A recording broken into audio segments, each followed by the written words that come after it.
November 30th, 1864. The frozen earth of Franklin, Tennessee trembled under the feet of 20,000 Confederate soldiers as they formed battle lines across 2 miles of open ground. Lieutenant William Matthews of the 12th Kentucky Infantry peered through the late afternoon haze at the grey mass assembling in the distance. His hands gripped something that most of his comrades had never seen before, a brass-framed Henry repeating rifle weighing 11 pounds of walnut and metal that held 15 rimfire cartridges in its tubular magazine plus one in the chamber. Matthews had paid $52 for this weapon, nearly 4 months of a Union private's salary. As he watched General John Bell Hood's Army of Tennessee begin their assault, he wondered if the money had been worth it. In 4 hours, as the fields turned crimson and Confederate dead piled like cordwood in front of the Union earthworks, Matthews would have his answer. The Henry rifle and 349 other men armed with similar weapons near the Carter House would turn what Confederate soldiers expected to be a breakthrough into a slaughter that would break the back of the Army of Tennessee forever. The story of how that rifle came to be in Matthews' hands on that bloody November day began 4 years earlier in a workshop in New Haven, Connecticut, where a quiet gunsmith named Benjamin Tyler Henry was wrestling with a problem that had frustrated weapons designers for decades. How do you make a rifle that can fire multiple shots without reloading? Born March 22, 1821 in Claremont, New Hampshire, Benjamin Tyler. Henry came from a family of inventors and industrialists. His grandfather, Colonel Benjamin Tyler, had been the town's first millwright and inventor of the rye-fly water wheel. But unlike his prosperous relatives who built textile mills and paper factories, young Benjamin chose a different path. He apprenticed to local gunsmiths J.B. and R.B. Ripley, learning the intricate craft of firearm construction from the ground up. By the 1840s, Henry had worked his way up to shop foreman at the Robbins and Lawrence Arms Company in Windsor, Vermont. There, he met 2 men who would shape firearms history, Horace Smith and Daniel Baird Wesson. Together they worked on an experimental weapon called the volitional repeater, a lever-action rifle that used a hollow bullet containing its own powder charge. The design was ingenious but impractical. The ammunition was unreliable, the mechanism prone to jamming, and the whole contraption too complex for field use. In 1854, Smith and Wesson formed their own company, later renamed the Volcanic Repeating Arms Company, after introducing an improved ammunition design. Among their investors was a shirt manufacturer from New Haven named Oliver Winchester, a businessman with no gunsmithing experience but a sharp eye for profitable ventures. Winchester watched as the volcanic rifle failed in the marketplace. The ammunition remained weak and unreliable. The company burned, through capital with nothing to show but piles of returned weapons. In 1856, Winchester forced the Volcanic Repeating Arms Company into insolvency, took control, and moved operations to New Haven, Connecticut. He renamed it the New Haven Arms Company and hired Benjamin Tyler Henry as plant superintendent. Winchester's instructions were simple: fix the rifle or we're finished. Henry approached the problem methodically. The fundamental issue wasn't the lever-action mechanism, which was sound. It was the ammunition. The volcanic cartridge used a hollow lead bullet filled with powder and sealed with a primer. There simply wasn't enough room for sufficient powder to generate useful velocity. Henry needed a cartridge that carried its powder separately from the bullet. The solution came from an unexpected source. A Frenchman named Louis-Nicolas Flaubert had invented a small rimfire cartridge for indoor target shooting. The primer compound was loaded into the rim of a brass case, which could be struck anywhere around its circumference by the firing pin. Henry scaled up Flaubert's design, creating a .44 caliber rimfire cartridge with a copper case holding 26 to 28 grains of black powder behind a 216 grain lead bullet.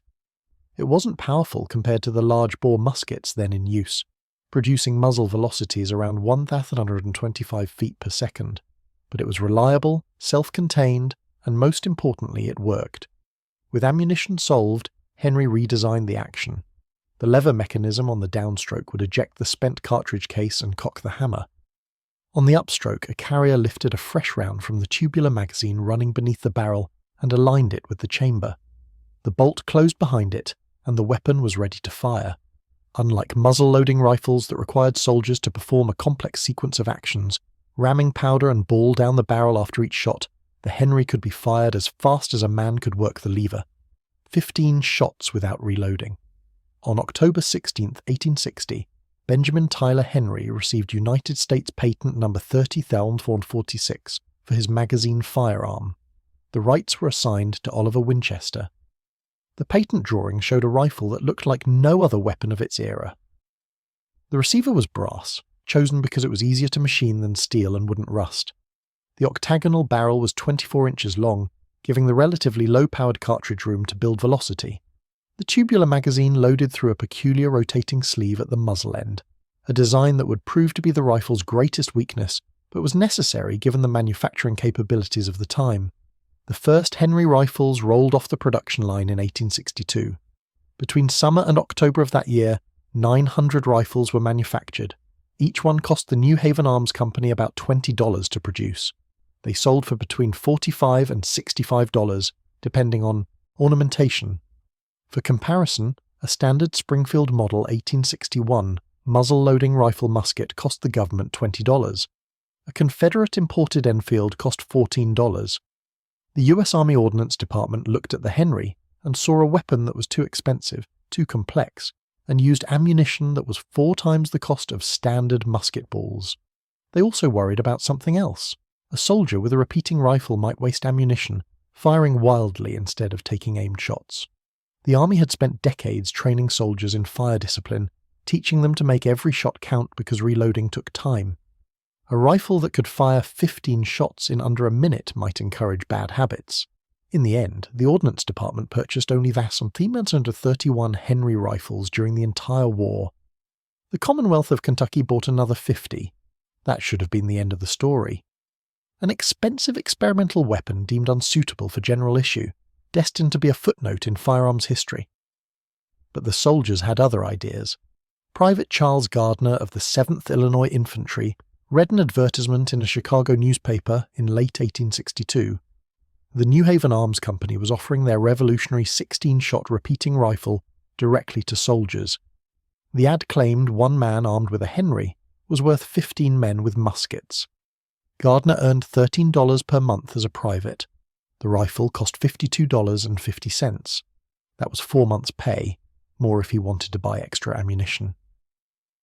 Gardner looked at the advertisement for a long time. Then he wrote a letter home asking his family to send money. He wasn't alone. Across the Union Army, soldiers who could scrape together the funds began purchasing Henry rifles with their own money. Some units pooled their resources, buying weapons for their best shots.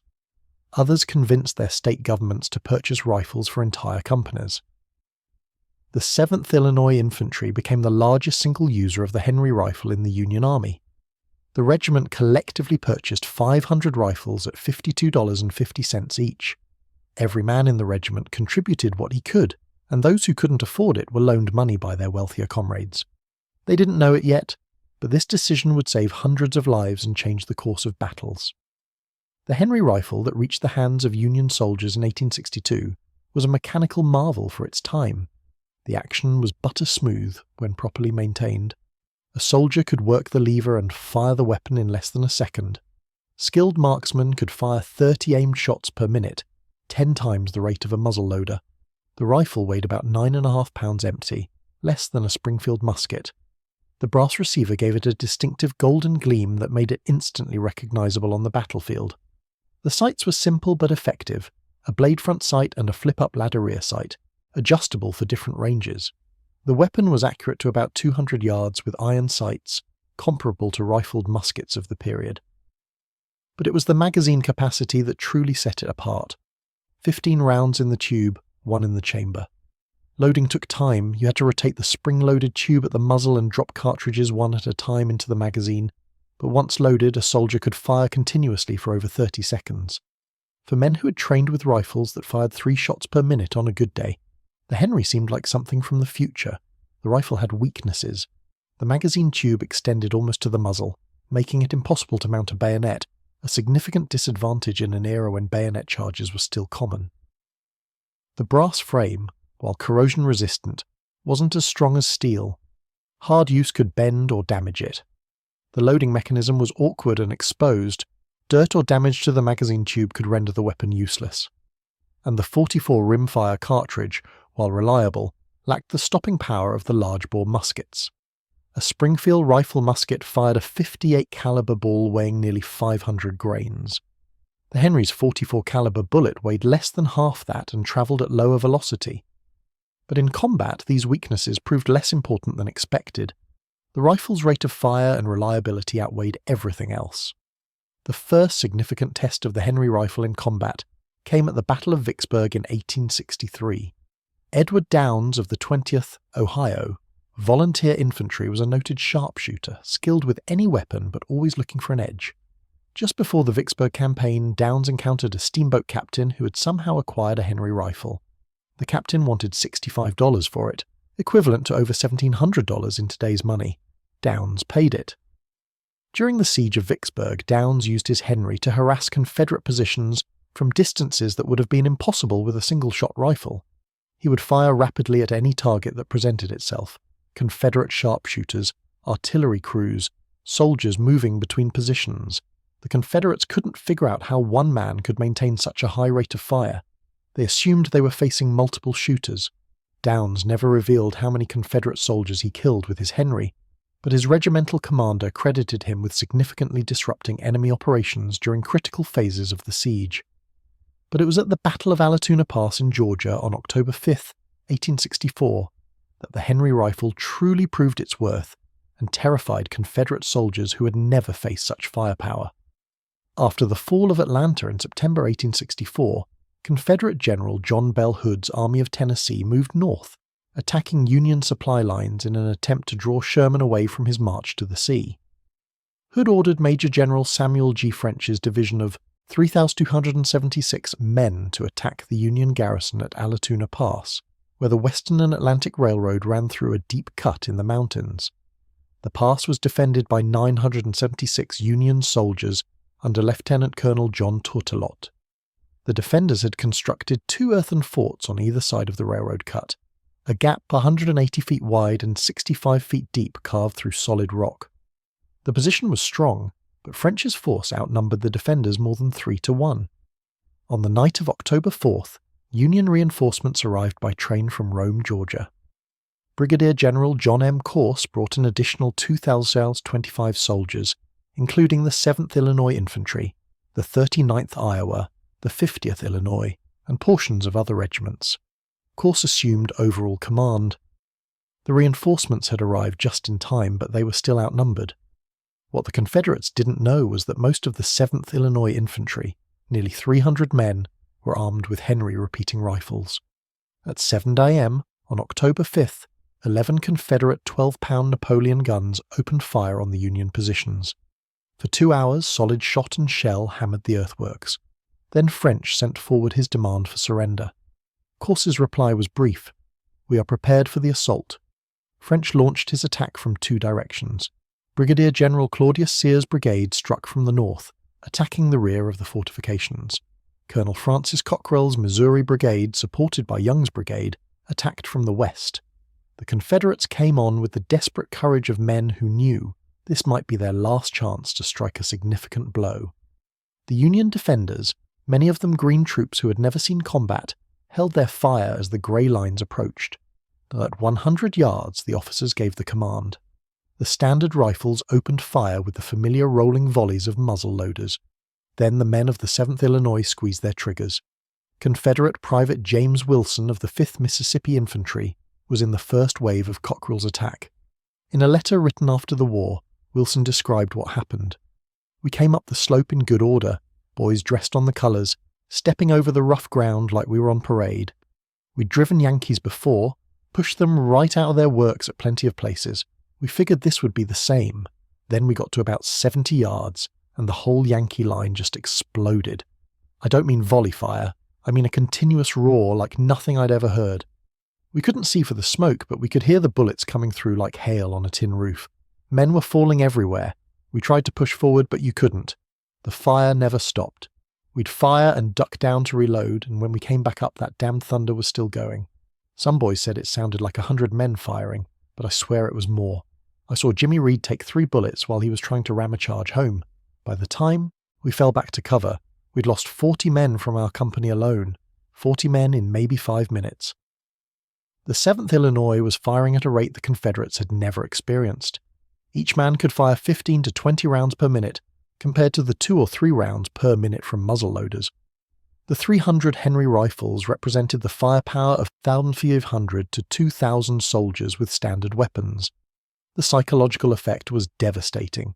Confederate soldiers were brave men, proven in dozens of battles. But courage has limits when faced with seemingly endless fire from an entrenched position. French's men charged again and again, trying to find a weak point in the defence. Each time they were met with that terrible sustained roar. The Henry rifles didn't just kill, they created a wall of lead that made advance impossible. At the Star Fort on the western side of the railroad cut, the fighting became desperate. Confederate troops managed to close to within yards of the parapet. Soldiers fired at each other from point-blank range. Men clubbed each other with muskets and swung bayonets in hand-to-hand combat. For a few terrifying minutes, it seemed the Confederates would overwhelm the position. Then Corse threw in his reserve, more men from the 7th Illinois. The Henry rifles opened up at ranges where you couldn't miss. Confederate soldiers trying to climb the earthworks were shot down in heaps. Major William Ludlow, a U.S. Corps of Engineers officer present at the battle, filed a report that would be widely circulated among Union commanders. What saved us that day was the fact that we had a number of Henry rifles. These were new guns in those days, and the commander had held in reserve a company of an Illinois regiment that was armed with them until the final assault should be made. When the artillery reopened, this company of 16 shooters sprang to the parapet and poured out such a multiplied, rapid, and deadly fire that no man could stand in front of it, and no serious effort was made thereafter to take the fort by assault. The psychological effect produced on the enemy was almost as great as the physical. They had never experienced anything like it. At noon, French received a false report that Union reinforcements were approaching from Ackworth. His ammunition was running low, his casualties were mounting, and he had failed to breach the Union defences. At 2 p.m., he ordered a withdrawal. The Confederates retreated, leaving their dead and wounded behind. The 7th Illinois Infantry had fired an estimated 31,000 rounds during the battle, about 160 rounds per man. Some rifles became so hot from continuous firing that soldiers had to set them aside to cool, rotating through weapons borrowed from wounded comrades. The casualties told the story of the battle's ferocity. The Union lost 706 men, killed, wounded, or captured, a casualty rate of 32%. The 7th Illinois alone lost 35 killed, 67 wounded, and 35 missing, nearly half the regiment. The Confederates lost 897 men, a 27% casualty rate, but the Union had held, and the railroad remained open. Sherman's supply line was secure. News of the battle spread rapidly through both armies. Union soldiers began clamoring for Henry rifles. Confederate soldiers began dreading encounters with units known to carry them. One Confederate officer, after facing the 7th Illinois at Allatoona, supposedly coined the phrase that would forever be associated with the Henry rifle, that damned Yankee rifle you can load on Sunday and shoot all week. That officer was most likely referring to an encounter with Mosby's Rangers, the Confederate guerrilla unit operating in Virginia.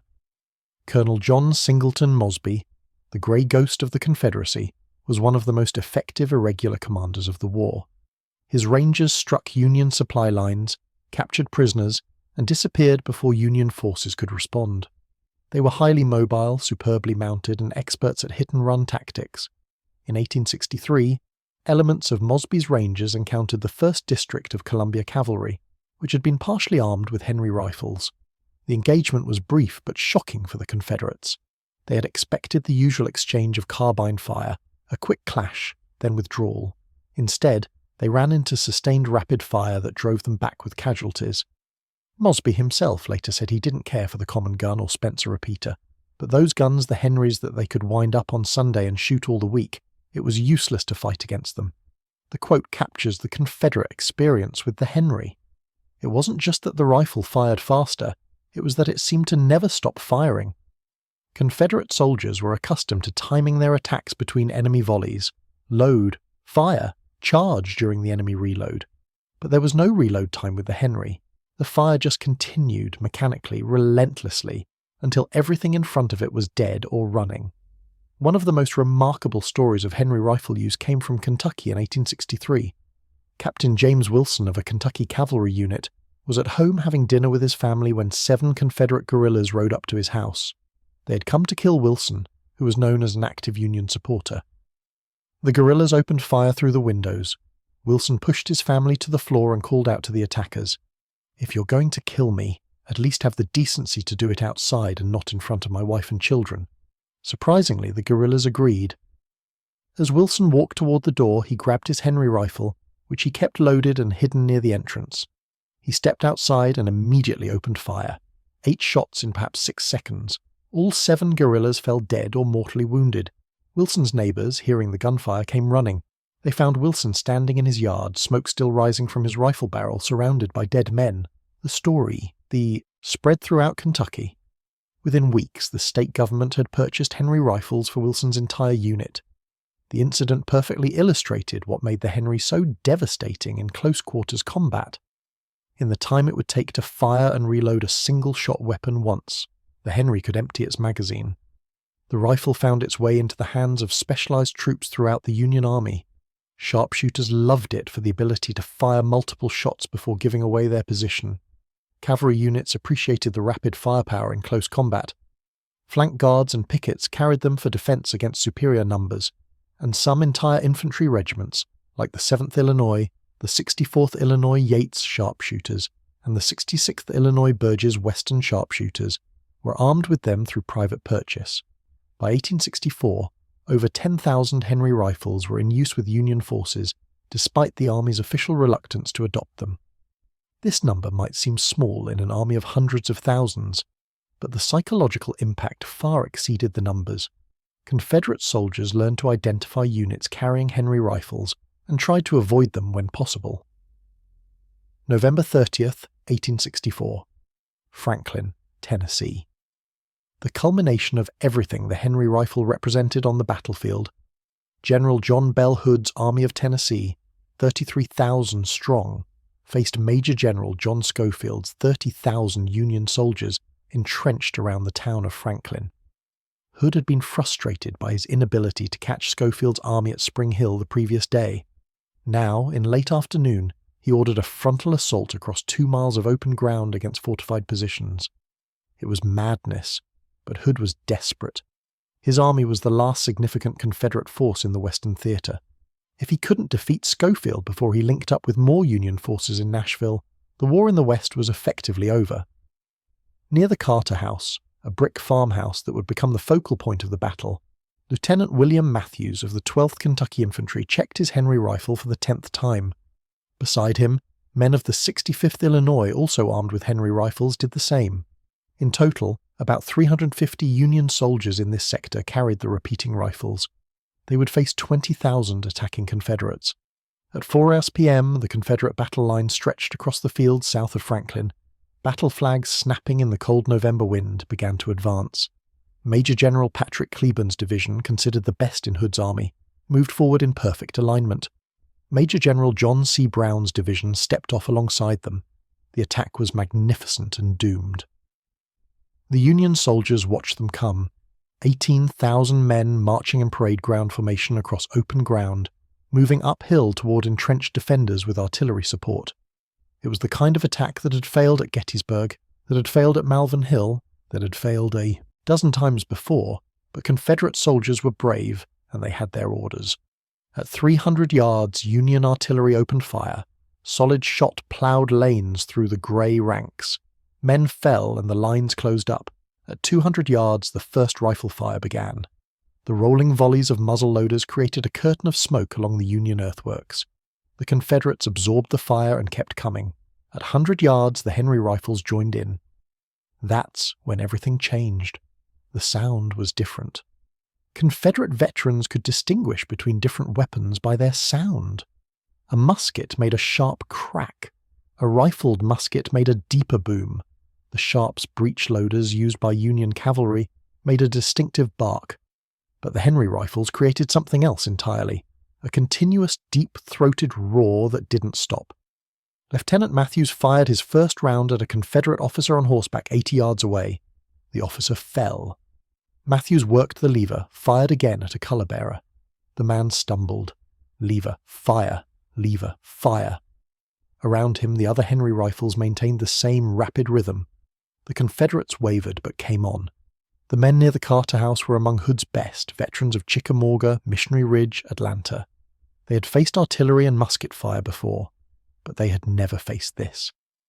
Private Sam Watkins of the 1st Tennessee Infantry, one of the finest soldiers in the Confederate Army, later wrote about Franklin. I will not attempt to describe it. It was a grand holocaust of death. The dead were piled, the one on the other, all over the ground. I learned later that we had charged a brigade armed with those infernal Henry rifles. Those guns never seemed to require reloading. The fire was continuous, like a long roll on a drum.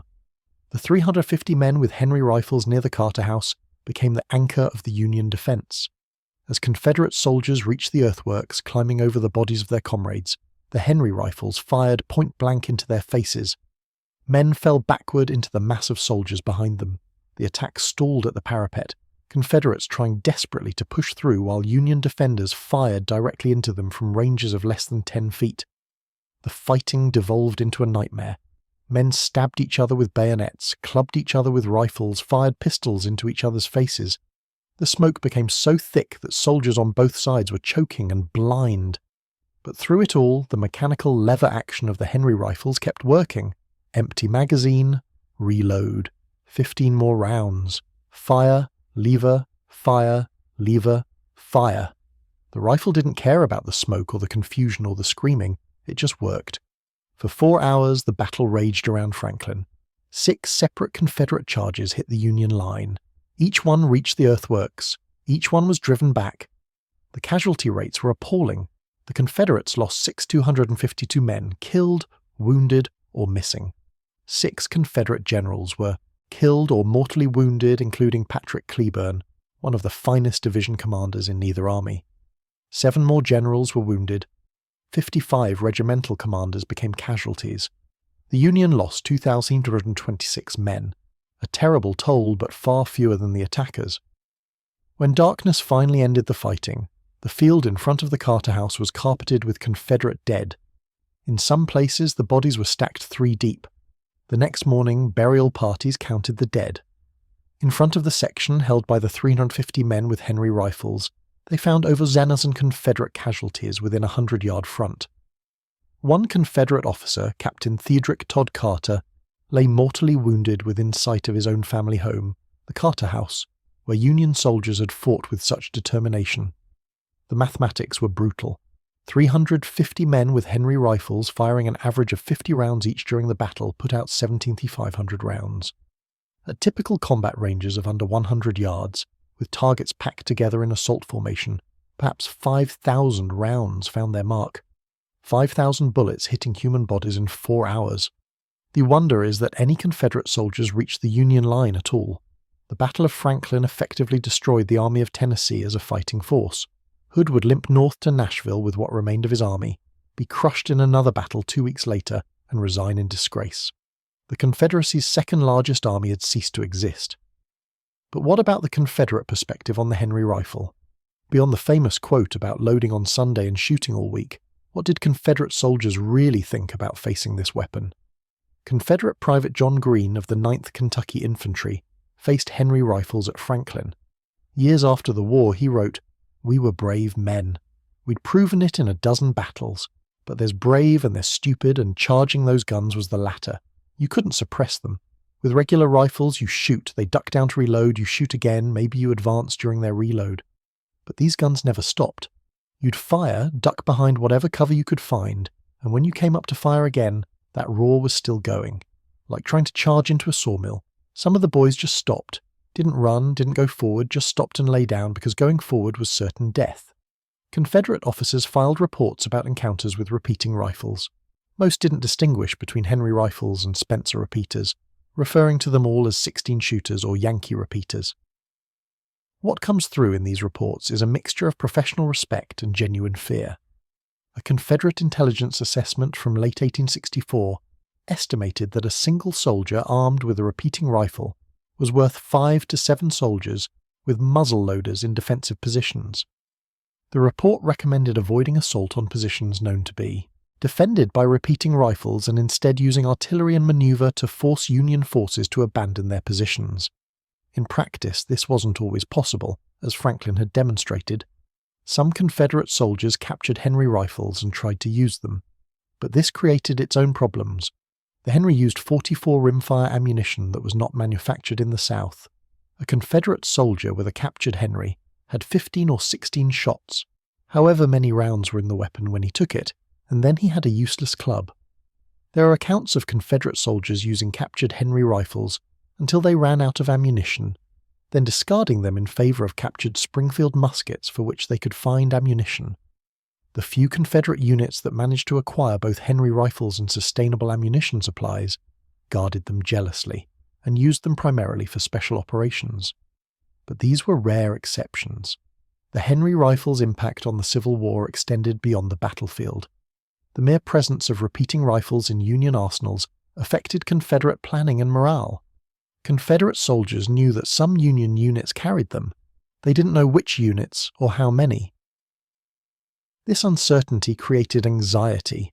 Every engagement with Union forces carried the possibility of running into that terrible rapid fire. This had a cumulative effect on Confederate morale, particularly in the war's final year. Confederate armies were shrinking through casualties and desertion. Supplies were running low, and now the Yankees had rifles that seemed to fire forever. It reinforced the sense that the South was being overwhelmed by Northern industrial might. The Confederacy couldn't manufacture weapons like the Henry. They couldn't even manufacture adequate quantities of standard muskets and had to rely heavily on imports from Britain. The psychological weight of technological inferiority added to the burden of numerical and industrial inferiority. Some Confederate soldiers who encountered Henry rifles in combat deserted shortly afterward. In their writings and interviews after the war, they pointed to the repeating rifles as evidence that continued resistance was futile.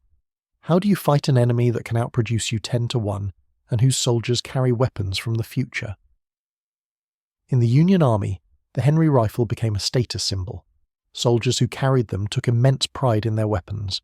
The 7th Illinois Infantry considered themselves elite troops because of their Henrys. They had purchased the rifles themselves, proof of their commitment to the cause. They had used them effectively in battle, proof of their skill. After Allatoona, they believed they had saved Sherman's supply line and made his march to the sea possible. They might have been right. Other regiments that acquired Henry rifles developed similar esprit de corps. The weapons became part of unit identity, something that set them apart from standard infantry. Officers noticed that units armed with Henry rifles showed higher re-enlistment rates and lower desertion rates.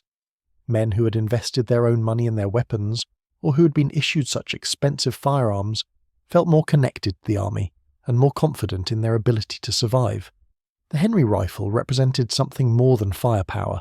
It represented the Union's industrial superiority, its ability to innovate, and its commitment to giving soldiers the best equipment possible. Every time a soldier looked at his brass-framed Henry, he was reminded that the North could afford to experiment with expensive new weapons, while the South struggled to keep its soldiers armed at all. But the Henry rifle story doesn't end with the Civil War. The design flaws that had concerned the Army, the front-loading magazine, the relatively fragile brass frame, the expensive ammunition, were real problems. In 1866, the New Haven Arms Company became the Winchester Repeating Arms Company under Oliver Winchester's control. Benjamin Tyler Henry, feeling inadequately compensated for his invention, had attempted to get the Connecticut legislature to award him ownership of the company. Winchester returned from Europe, blocked the move and reorganized the company, effectively pushing Henry out. Winchester hired Nelson King, who designed a loading gate in the receiver that allowed cartridges to be loaded from the side without the vulnerable front-loading mechanism. The brass receiver was strengthened. The result was the Winchester Model 1866, often called the Yellow Boy because of its brass frame. It fired the same .44 rimfire cartridge as the Henry, but was more robust and easier to load. Benjamin Tyler. Henry continued working in the firearms industry, but never received the recognition or compensation he deserved during his lifetime. He died on June 8, 1898, at age 77. Oliver Winchester died in 1880, having built one of the most successful firearms companies in American history, based largely on Henry's design. The Winchester Company produced improved models, the Model 1873 chambered in more powerful calibers, the Model 1876, and many others. These rifles became icons of the American West, used by cowboys, lawmen, outlaws, and settlers. Every one of them traced its lineage directly to Benjamin Tyler Henry's invention. But the modern Henry Repeating Arms Company, which produces replicas of the original Henry rifle, has no connection to Benjamin Tyler Henry or the original New Haven Arms Company. It's a separate company founded in 1996 that licensed the Henry name. Still, it's fitting that Henry's name lives on in the firearms world. The Henry rifle's legacy in American military history is complex. It was never officially adopted as a standard arm. The Army purchased fewer than 2,000 of them, yet over 10,000 saw service in the Civil War through private purchase, state purchases, and captured weapons. Its impact on specific battles, Allatoona Pass, Franklin, and numerous smaller engagements far exceeded its numbers. The rifle demonstrated principles that would shape military thinking for the next century. Rate of fire matters more than individual shot power in many situations. Soldiers equipped with superior weapons fight with greater confidence and effectiveness. Industrial capacity to produce advanced weapons is a strategic advantage as important as manpower. The lessons learned from the Henry rifle influenced post-war military procurement. While the Army didn't adopt the Henry itself, they did adopt other repeating rifles, particularly the Spencer repeater, in larger numbers and eventually bolt-action magazine rifles that carried the concept forward. The days of the muzzle-loading musket were over, killed by rifles like the Henry that proved repeaters could be reliable, effective, and worth their cost. For the soldiers who carried Henry rifles during the Civil War, the weapon was more than a tool. It was a guardian, a force multiplier, and a symbol of hope. It represented the belief that American ingenuity could create solutions to the hardest problems, that a quiet gunsmith in Connecticut could design something that would save thousands of lives and help preserve the Union. The brass frame caught the light like gold, the lever worked with mechanical precision, and when the moment came, when Confederate soldiers charged across open ground, the Henry spoke with a voice that turned battle lines into walls of lead. 15 shots without reloading, 30 rounds per minute in skilled hands. In 4 hours at Franklin, 350 Henry rifles fired tens of thousands of rounds, creating a density of fire that no army of the 1860s was equipped to overcome. The rifle that could be loaded on Sunday and fired all week became the rifle that broke the back of a Confederate army and helped end the Civil War. Today, when we look at a Henry rifle in a museum, we see an antique, a relic from a brutal war. But in November 1864, Lieutenant William Matthews of the 12th Kentucky Infantry saw something else entirely. He saw salvation. As Confederate soldiers charged toward his position, as the smoke grew thick and the screaming filled the air, Matthews worked his lever and fired, trusting his life to Benjamin Tyler Henry's invention. When the sun rose on December 1st, Matthews was still alive, his Henry rifle hot and empty beside him, and the field in front of his position was carpeted with Confederate dead. The walls of lead had held and the Union line had not broken. That was the true legacy of the Henry rifle. Not just the technology, not just the firepower, but the lives saved and the battles won by soldiers who trusted their lives to 15 brass cartridges in a walnut stock.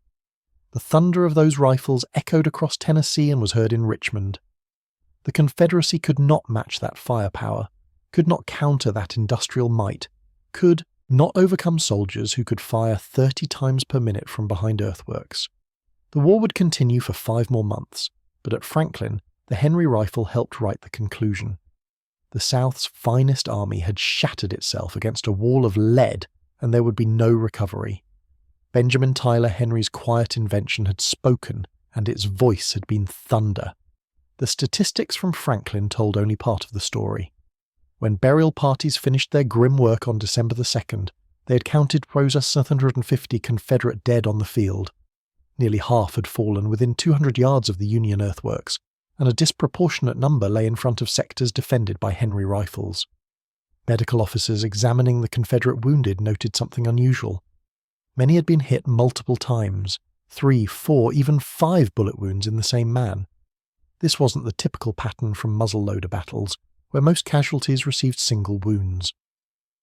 The concentrated, sustained fire from Henry rifles meant that soldiers caught in the open were hit repeatedly before they could find cover or fall back. One Confederate surgeon, Dr. Deering J. Roberts of the 1st Tennessee Infantry, kept detailed notes on the wounded he treated after Franklin. Out of 87 men he examined from his regiment, 23 had multiple gunshot wounds. He wrote in his journal that the pattern of wounds suggested these men had been caught in sustained fire from weapons that could shoot much faster than standard rifles. When he learned that Henry rifles had been present in that sector, it confirmed his suspicions. The rifle's rapid fire didn't just kill more efficiently, it created a different kind of battlefield casualty pattern entirely.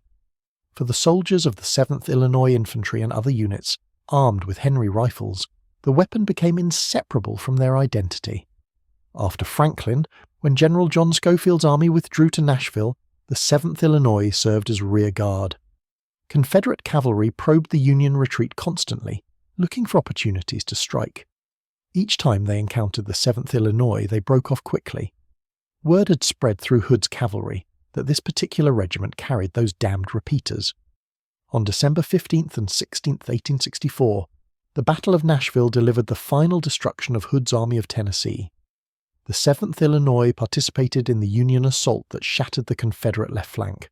The Henry rifles proved equally effective in offensive operations, laying down suppressive fire that allowed other units to advance with fewer casualties. After Nashville, Hood's army ceased to exist as an effective fighting force. Of the 33,000 men who had attacked at Franklin, fewer than 15,000 remained under arms.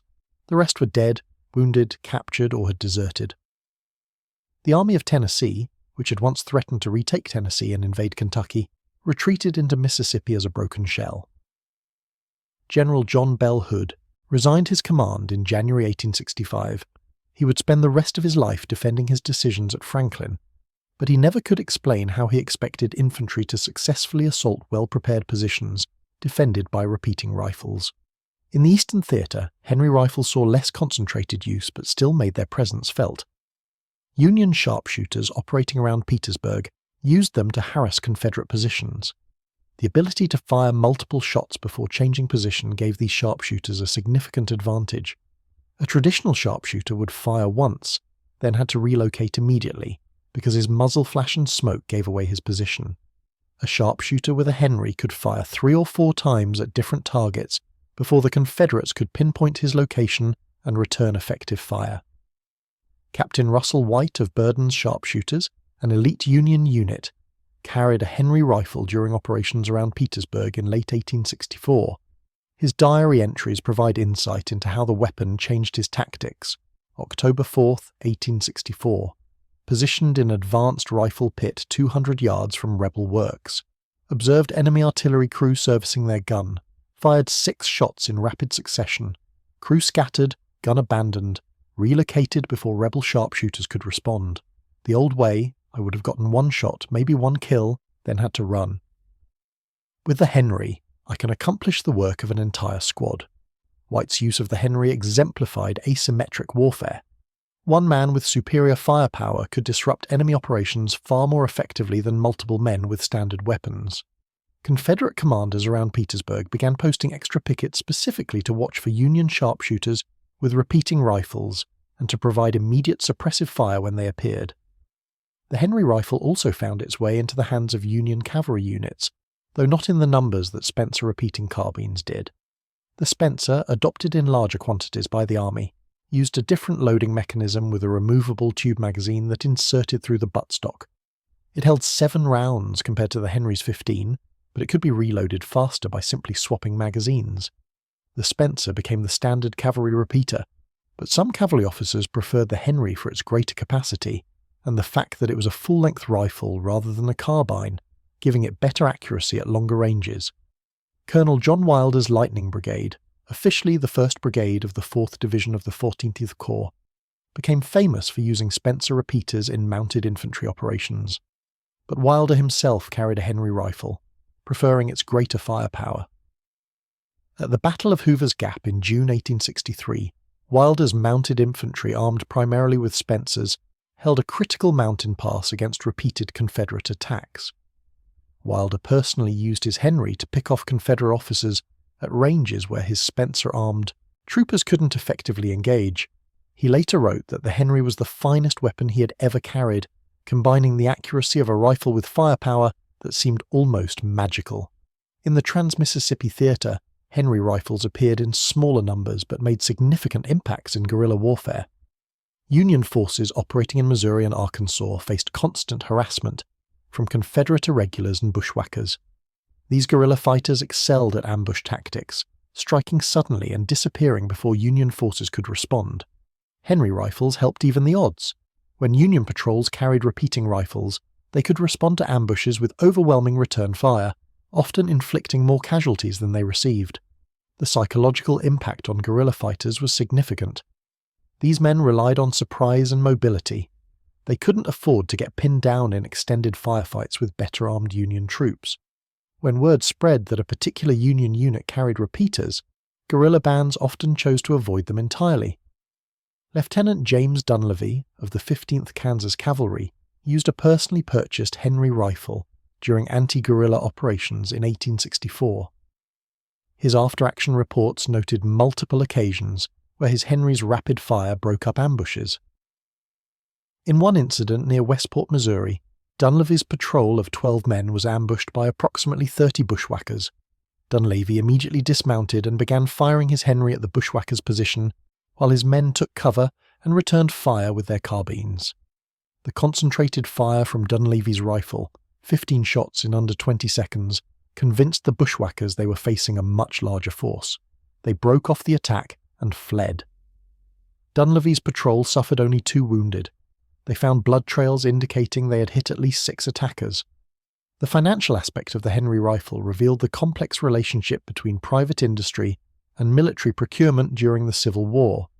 The New Haven Arms Company charged between $45 and $65 per rifle, depending on finish and ornamentation. By comparison, the US government paid $20 for a Springfield rifle musket and $35 for a Spencer repeating rifle. The Army's reluctance to purchase Henry rifles in quantity made economic sense from a procurement standpoint. For the price of 1 Henry, the government could arm 2 soldiers with Springfields or buy 1 Spencer with money left over for ammunition. But this calculation ignored the combat effectiveness multiplier. At Allatoona Pass, 300 Henry rifles provided the firepower of 1,500 to 2,000 muzzleloaders. From that perspective, spending $50 per rifle was actually more cost-effective than buying multiple cheaper weapons.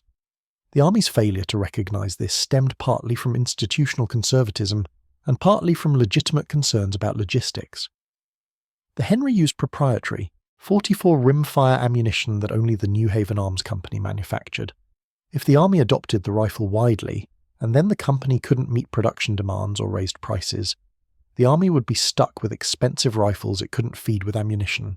The Spencer used a cartridge that multiple contractors could manufacture, reducing supply risk. Soldiers who purchased their own Henry rifles faced constant ammunition concerns. The standard load was 44 rimfire cartridges with 26 to 28 grains of black powder, behind a 216-grain lead bullet. A box of 50 cartridges cost about $2.50. Roughly a quarter of a private's monthly pay. A soldier who fired his Henry empty 3 times in a battle, a total of 48 rounds, would spend nearly $2.50 replacing that ammunition. By comparison, a soldier with a muzzle loader was issued 60 rounds free of charge and rarely fired more than 20 or 30 rounds in a typical engagement. Some soldiers who purchased Henry rifles found themselves spending their entire pay on ammunition. William Matthews, the Kentucky lieutenant who survived Franklin with his Henry, kept financial records that showed he spent $68 on ammunition between purchasing his rifle in August 1864 and the end of the war in April 1865. That was more than he paid for the rifle itself, yet Matthews never regretted the expense. In a letter to his brother written in March 1865, he wrote, "I have spent more money on this rifle and its ammunition than I have on everything else in my 3 years of service. I do not count a single cent wasted. This weapon has saved my life a dozen times over. It has killed men who would have killed me. It has broken charges that would have overrun my position. Every dollar I spent bought me another day of life. What price can you put on that?" The New Haven Arms Company struggled to keep up with demand. At peak production in 1864, The factory employed about 150 workers and produced approximately 250 rifles per month. This was impressive for a small company, but nowhere near the production rates of larger armories. The Springfield Armory produced 1,000 rifle muskets per day at full capacity. The disparity reflected the complexity of manufacturing a Henry rifle compared to a muzzle-loader. The Henry's action required precision machining of multiple interlocking parts. The tubular magazine, the carrier system, the lever linkage, and the bolt mechanism all had to be manufactured to tight tolerances to ensure reliable function. The brass receiver had to be cast, machined, and fitted. Each rifle required skilled workers and multiple quality control checks. By contrast, a Springfield rifle musket was essentially a tube with a lock mechanism. Skilled workers could produce them relatively quickly, using established techniques that dated back decades. Oliver Winchester tried to increase production by investing in new machinery and hiring more workers. By late 1864, production had increased to about 300 rifles per month, but this still couldn't meet demand. The company had a backlog of orders from military units, state governments, and individual soldiers that stretched months into the future. Some soldiers placed orders in fall 1864 and didn't receive their rifles until after the war ended. The Henry rifle's effectiveness led to a fascinating development in Confederate strategy. By late 1864, Confederate intelligence had compiled lists of Union regiments known or suspected to carry repeating rifles. These lists were distributed to field commanders with recommendations to avoid direct assault on positions held by these units when possible. The 7th Illinois Infantry appeared on every list, marked as heavily armed with 16 shooters. Other units like the 64th Illinois and 66th Illinois also appeared frequently. Confederate commanders facing these units were advised to use artillery bombardment to force them from positions, to attack at night when rapid fire was less effective, or to use flanking maneuvers rather than frontal assault. In practice, this often wasn't possible. Battle circumstances dictated tactics, and commanders couldn't always choose their approach, but the fact that Confederate headquarters felt it necessary to compile and distribute these lists demonstrated how significantly repeating rifles had affected Confederate tactical thinking. The Confederate Army had no equivalent weapon and no prospect of obtaining one. They could only try to avoid or minimize encounters with Union units that possessed this overwhelming firepower advantage. It was a defensive mindset from an army that had once dictated terms through aggressive action. Some Confederate officers wrote bitterly about the Henry rifle, representing Yankee cowardice, hiding behind technology rather than meeting in fair combat with equal weapons. This attitude ignored the reality that war has never been about fairness. It has always been about using every advantage to kill your enemy while preserving your own forces. The Union's industrial capacity allowed it to develop and field advanced weapons. Using that advantage was sound strategy, not cowardice. Confederate General E. Porter Alexander, one of the South's finest artillerists and a thoughtful military analyst, wrote after the war about the Henry rifle and other repeaters. There was no Confederacy cowardice or lack of courage on the fields where we faced repeating rifles. Our men were as brave as any who ever lived. But courage has its limits when facing technology that transforms the battlefield. 100 men with repeating rifles behind earthworks equals 500 men with muskets or more. No amount of valor can overcome that mathematics. We lost not because our soldiers were less brave, but because their rifles held 1 round, and the enemy's held 15. He was right.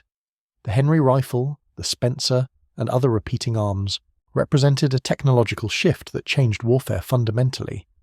Massed infantry charges, the dominant tactic of the Napoleonic era and the early Civil War, became suicidal when defenders possessed rapid-fire weapons.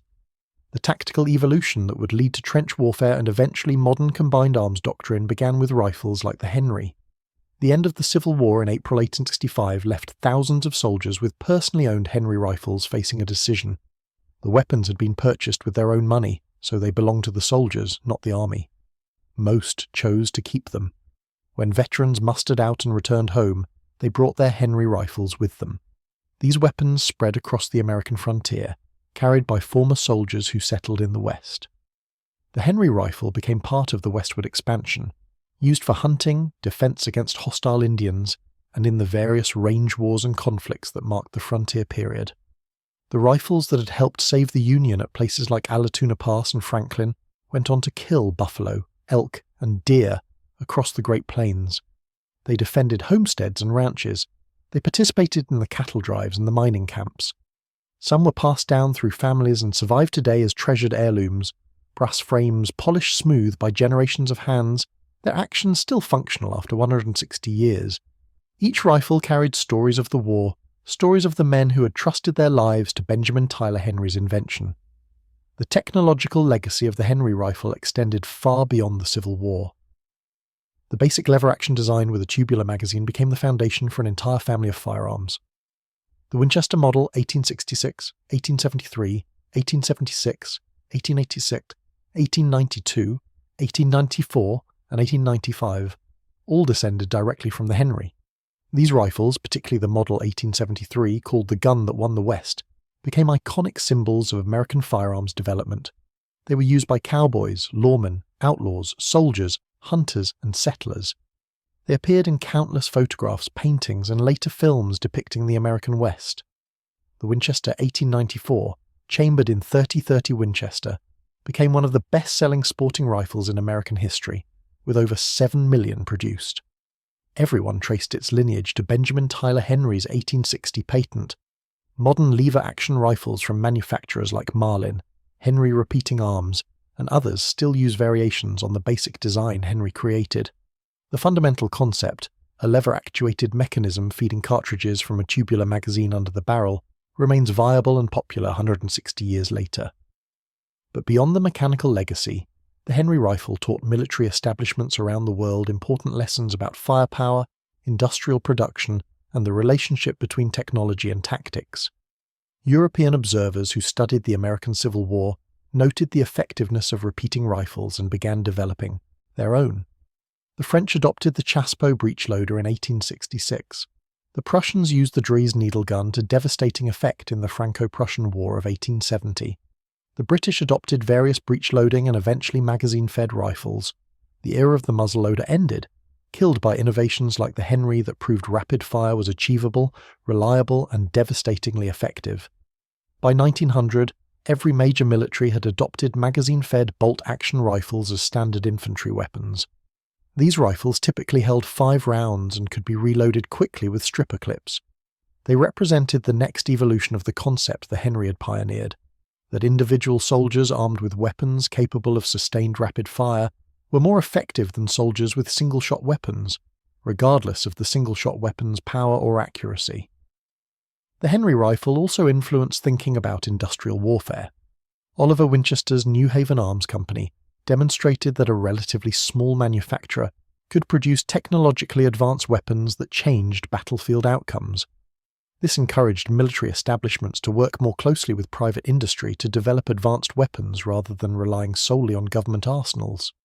The relationship between the military and private arms manufacturers that defined 20th century weapons procurement began with companies like New Haven Arms, proving that innovation often came from commercial competition, rather than government design bureaus.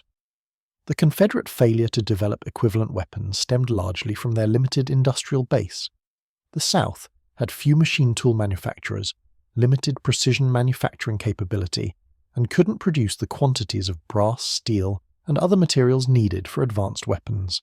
This industrial inferiority, exemplified by the repeating rifle gap, contributed significantly to Confederate defeat.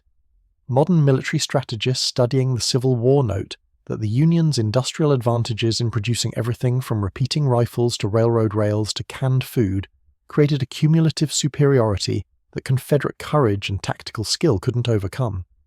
Looking back across 160 years, the Henry rifle stands as a pivotal weapon in American military history. It was never the most numerous rifle of the Civil War. The Springfield rifle musket, with over 1.5 million produced, dwarfed the Henry's approximately 14,000 manufactured between 1862 and 1866. The Spencer repeater saw more military use, with nearly 95,000 produced during the war, but the Henry rifle's impact exceeded its numbers because it represented the future of infantry weapons more completely than any contemporary design. Its 15-round capacity wouldn't be matched by standard military rifles until the 20th century. Its lever-action speed of fire remained competitive with bolt-action rifles. Its reliability and ease of use made it practical for soldiers with minimal training And most importantly, its battlefield effectiveness demonstrated conclusively that rapid fire changed everything about infantry combat. Confederate soldiers who faced Henry rifles learned this lesson in blood. Union soldiers who carried them survived battles that killed their comrades with muzzle loaders. The mathematics were brutal but undeniable. 15 rounds without reloading translated to 15 chances to kill before your enemy killed you. Multiply that by 300 soldiers at Franklin or Allatoona, and you created a wall of lead that no infantry charge could penetrate. The human stories behind the Henry rifle give meaning to the statistics and tactical analysis. These were real men: William Matthews of Kentucky, Edward Downes of Ohio, James Wilson of Kentucky, Charles Gardner of Illinois, who spent months of pay on a weapon that might save their lives. They were farmers, shopkeepers, labourers, and students who became soldiers and learned that in war, the quality of your weapon mattered as much as the courage in your heart. They carried their Henry rifles through rain and mud, cleaned them by firelight, and trusted them when Confederate soldiers charged across open ground. The rifle never let them down. It fired when they pulled the trigger. The lever worked smoothly even in the chaos of battle. The brass frame gleamed like gold, marking them as men who carried something special. After the war, many veterans maintained that their Henry rifles had saved their lives. They were probably right. A soldier behind earthworks with a Henry rifle could engage 15 targets before reloading, while his comrade with a muzzle loader engaged perhaps 3. In a battle lasting hours, that difference meant the Henry rifle user fired hundreds more shots, killed more enemies, and survived threats that would have overwhelmed a slower-firing weapon. Benjamin Tyler Henry died in 1898, largely forgotten by the public despite having invented one of the most influential firearms in American history. He received no military honours, no public recognition, no wealth from his invention. Oliver Winchester and his successors built a firearms empire on Henry's design, while Henry himself worked in a relative obscurity as a gunsmith and plant superintendent. History has been kinder to Henry's memory than his contemporaries were. Modern firearms historians recognise him as a pivotal innovator who solved the repeating rifle problem that had frustrated designers for decades. The modern Henry Repeating Arms Company, though legally unconnected to Benjamin Tyler Henry, honours his name by producing faithful reproductions of his original rifle. These modern Henrys are popular with collectors, cowboy action shooters, and firearms enthusiasts who appreciate the elegant simplicity of lever-action design. When you hold a modern Henry rifle, you're holding essentially the same weapon that William Matthews held at Franklin, that Edward Downes held at Vicksburg, that hundreds of Union soldiers held in dozens of battles. The weight is the same, the lever works the same way, the brass frame still gleams golden, and if you work that lever fast, cycling dummy rounds through the action, you can imagine what it must have been like. Standing behind earthworks with smoke thick in the air, Confederate soldiers charging toward your position, working that lever again and again, hearing the mechanical click-clack as each round chambered, feeling the rifle buck against your shoulder as you fired, knowing that as long as the magazine held cartridges, you could keep fighting. Knowing that the weapon in your hands was keeping you alive, the Battle of Franklin remains the Henry rifle's defining moment. On that cold November evening in 1864, 350 men with Henry rifles helped break the last major Confederate offensive in the Western Theater. They fired tens of thousands of rounds into attacking Confederates, creating casualty rates that shattered unit cohesion and destroyed offensive capability. When the sun rose on December the 1st, the Army of Tennessee had effectively ceased to exist as a fighting force. The Henry rifles hadn't won the battle alone. Artillery, entrenchments, courage, and the mistakes of Confederate commanders all played their parts, but the repeating rifles provided the concentrated firepower that made the Union defensive line unbreakable. Without those rifles, the Confederate charges might have succeeded. The battle might have gone differently. Hood's army might have survived to fight another day. The war might have lasted months longer. History doesn't offer alternate paths, but it does offer evidence. The evidence from Franklin shows that 350 Henry rifles, less than 2% of the Union force, inflicted a disproportionate share of Confederate casualties in the sectors they defended. That's the power of technological advantage concentrated at the right place and time. Today, Civil War battlefields preserve the ground where Henry rifles spoke their thunderous message. At Allatoona Pass, you can stand on the earthworks where the 7th Illinois Infantry held their line against 3-to-1 odds. The railroad cut still runs through the mountain, though modern trains have replaced the vital supply trains that made the position worth defending. At Franklin, the Carter House still stands, its brick walls still scarred by bullet impacts. Interpretive markers tell visitors about the desperate fighting that swirled around this farmhouse, though they may not emphasize how Henry rifles transformed the defensive firepower in that sector. Walking these grounds, it's easy to imagine what happened here. The open fields the Confederates crossed, the earthworks they charged toward, the smoke and noise and confusion of close-range combat. And somewhere in that chaos, men with brass-framed rifles working levers and pulling triggers, feeding cartridges and firing again, holding their ground because their weapons gave them the firepower to do what would have been impossible with muzzle-loaders. The ground absorbed the blood of thousands. The history books recorded the tactics and strategies, the general's decisions and the soldier's courage. But the Henry rifles wrote their own chapter, one measured in sustained rates of fire and empty cartridge cases piled around defensive positions. The Henry rifle that could be loaded on Sunday and shot all week became the rifle that showed both armies what industrial warfare would look like. It wasn't about individual marksmanship or bayonet charges or cavalry gallantry. It was about concentrated firepower, mechanical reliability, and the industrial capacity to produce advanced weapons in quantity. The Union had that capacity. The Confederacy didn't. That simple fact, as much as any general's brilliance or any soldier's courage, determined the war's outcome. When Confederate soldiers looked across no man's land and saw brass frames gleaming in Union hands, they knew they faced something their armies couldn't match. When they heard that continuous roar, that mechanical thunder that never seemed to stop, they knew they were facing the future, and the future was going to kill them. Some charged anyway because they were ordered to, and because they were brave. Most died without ever reaching the Union lines. The walls of lead were insurmountable. The Henry rifle had spoken its final verdict. The Union would win. The Confederacy would fall. And the age of the single-shot rifle was over, ended by a quiet gunsmith from Connecticut who figured out how to put 15 shots into a walnut stock with a brass frame. Benjamin Tyler Henry's legacy isn't measured in fame or fortune. It's measured in the lives saved, the battles won, and the future shaped by his invention. It's measured in every lever-action rifle produced in the 160 years since his patent. It's measured in the respect of firearms historians and the enthusiasm of collectors and shooters who still appreciate elegant mechanical design. Most of all, it's measured in the survival of men like William Matthews, who stood at Franklin with a Henry rifle in his hands and lived to see the sunrise because 15 rounds proved to be enough. The rifle that turned Union lines into walls of lead changed everything. The thunder echoed across a nation at war, and when the smoke cleared, the world had changed.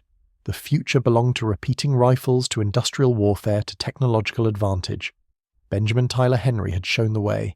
His rifle had proven the concept, and the Union soldiers who carried those brass-framed weapons into battle had written the final chapter of the muzzle-loader era in fire and lead and Confederate blood.